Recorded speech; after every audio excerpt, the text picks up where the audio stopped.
Donc, soyez bénis dans le nom de Jésus-Christ. Que la grâce de Dieu soit sur vous et que la main de Dieu vous accompagne en toutes choses dans le nom de Jésus-Christ. Je suis le prophète Jean Guéa de la mission divine d'amour et depuis un moment, nous sommes dans la formation des disciples. Nous sommes en train de parcourir la Bible un peu, nous allons tout doucement pour voir un peu le secret des apôtres. Ils parlaient de quoi? Ils prêchaient quoi? Il y a 3000 personnes, il y a 5000 personnes qui sont converties. Nous, on fait des veillées de prière, des séminaires, des conférences. Pour avoir un seul fidèle, c'est pas là. Quel était le secret des apôtres? De quoi eux, ils parlaient à leur temps? Et la dernière fois, nous avons commencé l'évangile pour voir un peu comment l'apôtre Paul, quel était un peu le secret de l'apôtre Paul qui a voyagé de pays en pays pour annoncer l'évangile de Jésus-Christ. Et lorsque nous avons pris 1 Corinthiens 15, versets 1 à 4, il dit, je vous rappelle, frères, l'évangile que je vous ai annoncé, que vous avez reçu, dans lequel vous avez persévéré.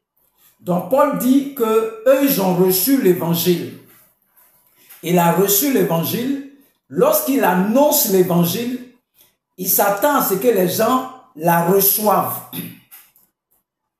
Lorsqu'ils la reçoivent, il faut qu'ils persévèrent. Le verset 2 dit quoi? Et par lequel vous êtes sauvés. Si vous le retenez tel que je vous l'ai annoncé, autrement, vous aurez cru en vain. Paul dit, c'est que eux, ils ont prêché là. Si tu retiens ça, tu es sauvé. Mais si tu ne retiens pas ça, tu as cru en vain. Il dit quoi encore? Le verset 3, je vous ai enseigné avant tout, comme je l'avais aussi reçu. Lui, il a reçu aussi, que Christ est mort pour nos péchés. Selon les Écritures, le verset 4, qu'il a été enseveli, qu'il a été ressuscité le 3e jour, selon les Écritures. Donc, Paul est en train de nous donner un secret des apôtres. Pourquoi à leur temps, il y a 3000 qui viennent, 5000 qui se convertissent? Il parle de quoi? Il parle de Christ qui a porté nos péchés à la croix, de l'ensevelissement et de la résurrection de notre Seigneur Jésus-Christ. C'était tout leur message qu'ils annonçaient de pays en pays, de nation en nation. Les âmes étaient converties. Lorsque nous avons vu 1 Corinthiens 1, verset 18, on dit la croix est une puissance. Lorsque nous avons vu Philippiens 3, verset 10, la résurrection est une puissance. Allez partout, faites de toutes les nations des disciples. Enseignez-les ce que je vous ai enseigné. Qu'est-ce qu'on t'enseigne dans ton assemblée? Tout ce qu'on t'enseigne. Jésus n'a pas porté nos péchés. Viens faire ton offrande et Dieu va te pardonner. Ce n'est pas vrai. Mais comme tu n'as pas la connaissance, tu ne veux pas lire, tu ne veux pas apprendre. Donc les gens nous manipulent. Et aujourd'hui, tout le monde est déçu dans nos églises. Ils sont déçus pourquoi? Ils n'ont plus la foi. Alléluia. Nous allons parcourir aujourd'hui un autre. On va continuer le verset 12 au verset 14. Il dit, or, si l'on prêche que Christ est ressuscité des morts, comment quelqu'un parmi vous dit qu'il n'y a point de résurrection des morts? Regardez la question qu'il pose. Alléluia. C'est-à-dire parmi nous, chrétiens là, il y a des gens qui croient que Christ n'est pas ressuscité des morts. S'il n'y a point de résurrection des morts, Christ non plus n'est pas ressuscité. Et si Christ n'est pas, le verset 14, si Christ n'est pas ressuscité, notre prédication est donc vaine et votre foi aussi est vaine. Alléluia. Vous voyez pourquoi notre foi ne fonctionne pas?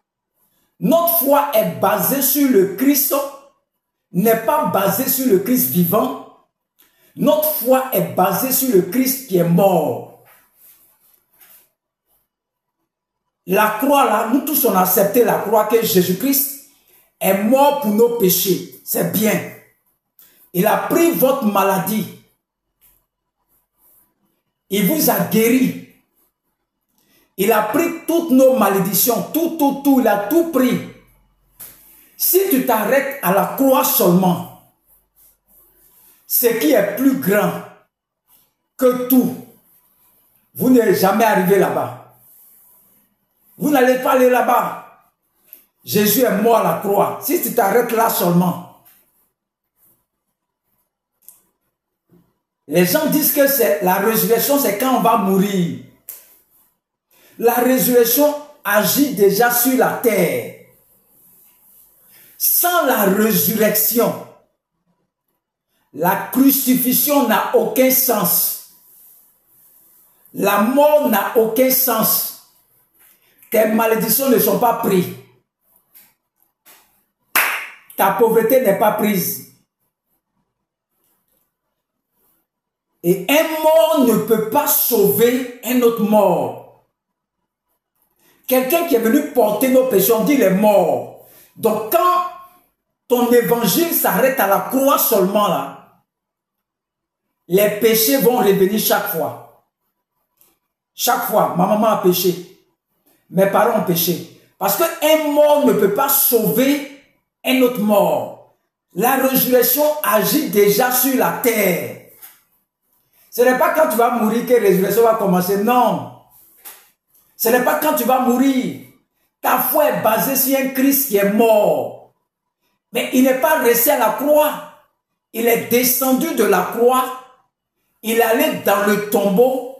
Il est ressuscité. Est-ce qu'un mort peut nous sauver de nos péchés? Non. La résurrection agit sur la terre. C'est ça que le problème des gens. Les gens disent que Christ est mort. Vous allez comprendre maintenant. Christ est mort, n'est pas ressuscité. Donc, viens faire ton offrande et puis Dieu va te pardonner. Viens faire ton offrande de rachat et puis Dieu va te pardonner. Viens poser ton action et puis Dieu va te pardonner. Ça veut dire quoi? Ces personnes-là prêchent Jésus à la croix seulement. À la croix, Jésus est mort. Un mort ne peut pas nous sauver. Donc quand quelqu'un te dit, viens poser ton action, ça veut dire cette personne-là, lui c'est Jésus à la croix qu'il prêche seulement. Parce que si Jésus-Christ est ressuscité, le prix est payé. Donc on ne prêche plus Jésus ressuscité, mais il y a des gens parmi nous qui ne croient pas à la résurrection, qui ne croient pas que Jésus-Christ a porté nos péchés, Jésus-Christ a pris nos malédictions, Jésus-Christ s'est fait pauvre pour nous, il a porté nos péchés, il a fait grâce de nos offenses, il a jeté ça dans la mer de l'oubli. Donc les gens sont dans l'évangile de Christ à la croix. Mais Christ à la croix ne peut pas nous sauver. Il est mort. Il a porté ton péché. Il a fait grâce de tes offenses. Il a jeté ça dans la mer de l'oubli. De par son sang qui a coulé, il t'est réconcilié avec le Père. Il t'est réconcilié avec les Juifs. Il fait tomber le mur de séparation. Il anéantit la loi de Moïse. Donc quand l'évangile est concentré sur Christ à la croix, tes péchés ne sont pas, vont revenir chaque fois. Chaque fois, ça revient. Les péchés reviennent. Parce qu'un mort ne peut pas payer le prix d'un autre mort. Nous étions morts pour nos offenses. Et Jésus-Christ vient mourir à la croix. Si Jésus-Christ reste à la croix, le prix n'a pas été payé. Voilà pourquoi ces prédicateurs qui vous parlent d'offrande de rachat, offrande d'autel, ils vous ont limité à la croix seulement. S'ils restent à la croix, ils ont raison. Ceux qui parlent d'offrande d'autel, offrande de rachat, ils ont raison. Mais le problème, c'est que Jésus-Christ est mort et puis il est ressuscité. Le prix a été déjà payé. Le prix est déjà payé. Le prix est déjà payé. Donc quelqu'un qui va me dire de faire une offrande de rachat, si c'est le Christ qui est mort à la croix, il a raison. Mais si c'est le Christ qui est ressuscité, il n'a pas raison. Parce que le Christ ressuscité a porté mes péchés. Les péchés de mes parents, mes malédictions, mes souffrances. Il a payé le prix pour moi. Mais quelqu'un qui est resté sur la croix, dans le tombeau, il n'est pas ressuscité. Tout ce que les prophètes disent là, c'est la vérité. C'est un évangile qui est incomplet. Et ça ne te rend pas libre. Parce qu'après, le péché va revenir. Le péché que Dieu a jeté dans la mer de l'oubli va ressortir de la mer de l'oubli. Chaque fois, tu vas te souvenir de ça. Voilà pourquoi toujours tu demandes pardon. Seigneur, pardonne à mes parents. Seigneur, pardonne à mes parents. Seigneur, pardonne à mes parents. 6 mois après, encore tu reviens encore. Mon grand-père, ma grand-mère, mon arrière-grand-mère, mon arrière-grand-père. Tu vas revenir parce que l'évangile qu'on t'a prêché là, c'est l'évangile de la mort de Jésus-Christ. Les gens ne t'envoient pas vers la résurrection de Jésus-Christ. Là-bas, tout est accompli. Là-bas, il a payé le prix du péché que tu es en train de confesser. Donc, Paul dit ici, s'il n'y a point de résurrection des morts, Christ non plus n'est pas ressuscité. Et si Christ n'est pas ressuscité, notre prédication est donc vaine, et votre foi aussi est vaine. Donc, si les gens se limitent à la croix, ils ont raison au front de rachat. Ils ont raison. Mais si on va à la résurrection, le mort est ressuscité, le prix est déjà payé. C'est comme quelqu'un qui a pris quelqu'un qui a un terrain. Il a vendu son terrain et tu es sur son terrain. Tu as fait ton champ de cacao. Tant qu'il vit là, tu n'as pas de problème. Parce que c'est lui qui t'a vendu le champ. Le jour où il va mourir là, les enfants, les héritiers là, vont venir te déloger de la terre de leurs parents. C'est la même chose. Si Christ est mort, Satan va venir te réclamer. Il n'est plus là. Vous avez péché. Vous devez payer. Vous êtes condamné à la sévérité. Mais on te dit que Christ est ressuscité. Donc tant que Christ ressuscité vit, Satan n'a plus le droit de te parler de péché encore. Donc il faut savoir, le prédicateur là, il prêche la mort de Jésus-Christ ou bien il prêche la résurrection de Jésus-Christ. Je peux t'envoyer à la croix la mort de Jésus. Offrande de rachat, c'est normal. Tu dois payer le prix, tes parents ont péché.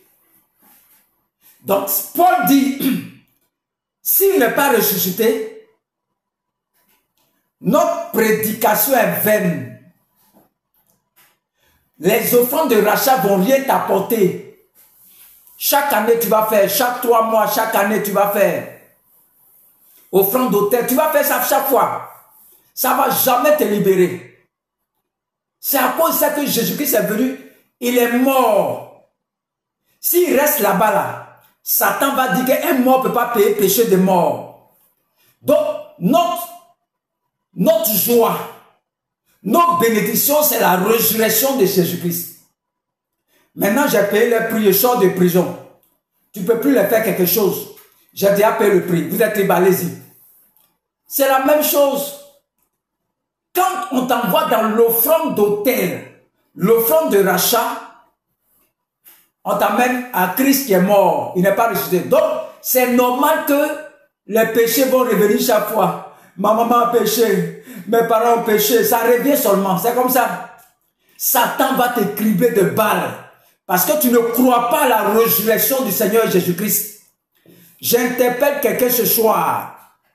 Tu as vu comment on fait pour attraper les mauvais prédicateurs? Si tu ne suis pas la formation là, tu ne vas jamais savoir qu'on prêche la mort de Jésus et puis la résurrection de Jésus. Tu ne vas jamais savoir ça. Tellement la prédication est tellement bien préparée pour toi, on t'envoie toujours à la croix, à la mort de Jésus.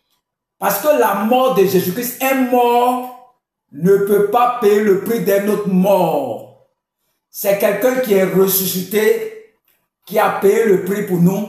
La résurrection, ce n'est pas quand on va mourir là. La résurrection agit déjà sur la terre.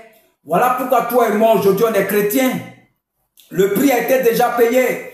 Tant que tu ne crois pas à ça, Paul dit ta foi est vaine.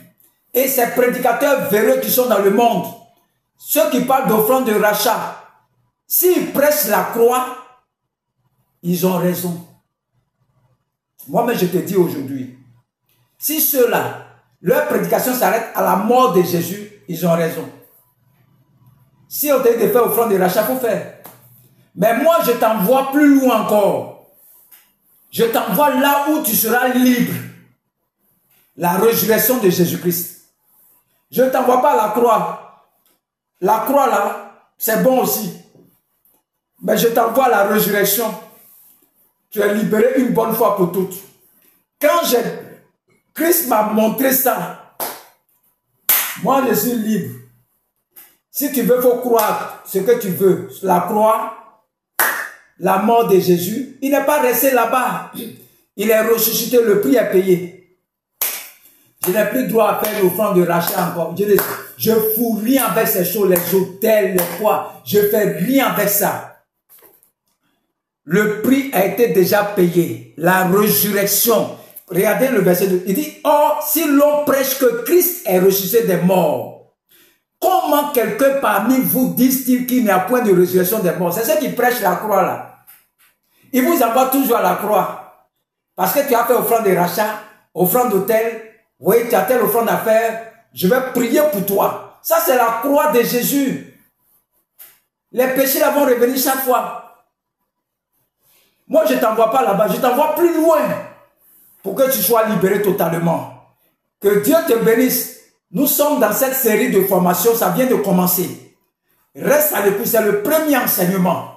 On va décortiquer ça au verset 20 pour que tu saches comment les attraper. Alléluia. Que Dieu vous bénisse. On se retrouve dans quelques temps, on va continuer le message encore. Que Dieu vous bénisse au nom de Jésus. Amen.